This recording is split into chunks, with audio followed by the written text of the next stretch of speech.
হাই বন্ধু বান্ধৱীসকল, সকলোকে মোৰ ফালৰ পৰা সুপ্ৰভাত জনালোঁ এই পুৱাৰ বেলিটিৰ সতে। আৰু এই পুৱাৰ বেলিটিৰ লগে লগে ময়ো খোজকাঢ়ি গ'লোঁ আৰু খোজকাঢ়ি যাওঁতে ইমান ধুনীয়া এটা যেন মনোৰম দৃশ্য উপভোগ কৰিলোঁ।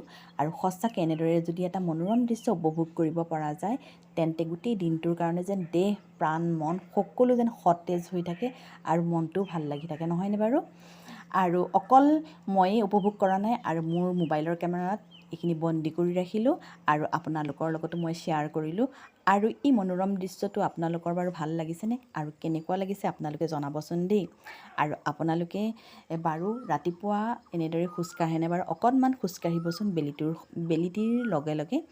আৰু মই বাৰু ইমান কবি সাহিত্যিক নহয়, আৰু মই যদি আৰু ধুনীয়াকৈ ক'ব পৰা হোৱা হয় তেতিয়াহ'লে আপোনালোকৰ জানো আৰু বেছি ভাল লাগিল হয়। গতিকে চেষ্টা কৰিছোঁ অকণমান ক'বৰ কাৰণে, অকণমান কৈছোঁ। আৰু কেনে লাগিছে বাৰু কথাষাৰ জনাবচোন দেই।